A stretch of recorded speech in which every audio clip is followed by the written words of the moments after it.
Hi friends, this is Ramnath. பொதுவாக school பசங்களுக்கு science project அது பண்ணிவிட்டு வாங்க, இது பண்ணிவிட்டு வாங்க அப்படின்னு தான் ப்ராஜெக்ட் கொடுப்பாங்க. அந்த ப்ராஜெக்ட்டுக்காக பேரண்ட்ஸு ஸ்டேஷ்னரி ஷாப்பு அது இதுன்னு அலைஞ்சு திரிஞ்சு அந்த ப்ராஜெக்டை ரெடி பண்ணி பசங்கிட்ட கொடுத்து ஸ்கூலுக்கு அனுப்புவாங்க. இதுதான் இது வரைக்கும் நம்ம பார்த்தது. ஆனால் தமிழ்நாட்டில் இருக்கிற திருவாரூர் மாவட்ட கலெக்டர் பசங்களுக்கு கொடுத்துருக்கிற ப்ராஜெக்ட் பற்றி பேசுகிறதுக்கு தான் இந்த வீடியோ. ரொம்ப இன்ட்ரெஸ்டிங்கான விஷயம், ஸ்கிப் பண்ணாமல் பாருங்கள். திருவாரூர் மாவட்ட கலெக்டர் மோகனச்சந்திரன் அவர் ஆக்சுவலாக என்ன பண்ணியிருக்காருன்னா, எல்லா ப்ரைவேட் ஸ்கூல், கவர்மெண்ட் ஸ்கூல் எல்லாருக்கும் ஒரு அன்பான ரெக்வஸ்ட் கொடுத்துருக்காரு. என்ன அப்படின்னால், மாணவர்களுக்கு ஒரு ப்ராஜெக்ட் அடுத்த ஸ்கூலுக்கு வரும்போது நீங்கள் எல்லாரும் ஒருத்தரும் தலா 5 பனை மர விதைகளை ஸ்கூலுக்கு கொண்டு வரணும் அப்படிங்கிறதான் ப்ராஜெக்ட்.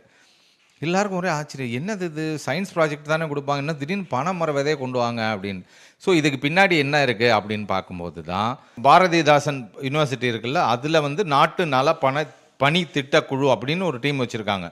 அவங்க கிரீன் நீடா இன்னும் 2-3 நல்ல அமைப்புகள்லாம் சேர்ந்து அந்த காவிரி டெல்டா பகுதிகளில் 1 கோடி பனை விதைகளை நடப்போகிறாங்க. அதுதான் ப்ராஜெக்ட்.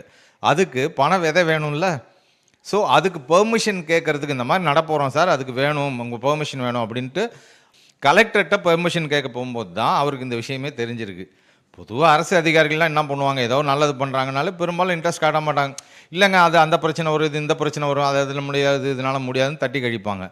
ஆனால் நம்ம திருவாரூர் மாவட்ட கலெக்டர் என்ன பண்ணியிருக்காருன்னா, உட்கார வச்சு டீட்டெயிலாக கேட்டதுக்கப்புறம் இது டெஃபினட்டாக ரொம்ப நல்ல விஷயமா இருக்குது, நம்ம தமிழ்நாட்டோட அடையாளம் பனை மரம் அப்படிங்கிறது, கண்டிப்பாக இதை இளைஞர்கள்ட்டையும் கொண்டு சேர்க்கணும் அப்படின்றதுனால ஸ்கூலில் இந்த மாதிரி ஒரு அனௌன்ஸ்மெண்ட் கொடுத்து அவங்களே விதையெல்லாம் கலெக்ட் பண்ண சொல்லுவோம். அப்போ அவங்களுக்கு அதோட இம்பார்ட்டன்ஸும் தெரியும், ஒரு அவேர்னஸும் க்ரியேட் ஆகும். நாளைக்கு அவங்களும் இந்த மாதிரி இயற்கை சார்ந்து இயங்கணும் அப்படின்ற ஒரு அவேர்னஸும் கொடுக்கலான்னு ஒரு ஸ்டெப்பு மேலே போயிட்டு இந்த ரெக்வஸ்ட்டை பசங்களுக்கு கொடுத்துருக்காரு.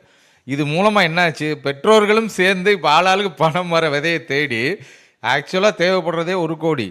அதுக்கு திருவாரூர் மாவட்ட டார்கெட் மட்டும் வச்சிருக்கிறது 25 lakhs பனை விதைகள் வச்சுருக்காங்க. அதை இந்த பள்ளி மாணவர்களே சேர்ந்து 25 டார்கெட்டை முடிச்சிருவாங்க போல இருக்குது அப்படின்னு சொல்லி எல்லாருமே ரொம்ப ஆச்சரியமாக சொல்கிறாங்க. ரொம்ப ரொம்ப நல்ல விஷயங்க அது. ஏன்னா சோஷியல் மீடியானால எப்போ பார்த்தாலும் அது சரியில்லை, இது சரியில்லை, நாடு எப்படி இருக்குது, ஒரு நெகட்டிவாக விஷயங்களே பேசிக்கிட்டு இருக்கோம். ஆனால் நல்ல விஷயங்களும் டெஃபினட்டாக நாட்டில் நடக்குது.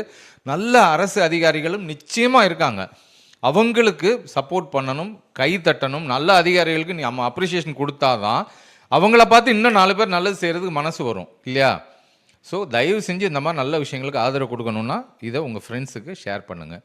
முடிந்தால் greenneeda.org அப்படின்னு இந்த வெப்சைட்டில் போய் பாருங்கள். 1 கோடி பனை விதை நடுறதில் நீங்களும் பங்கெடுக்கலாம். நன்றி.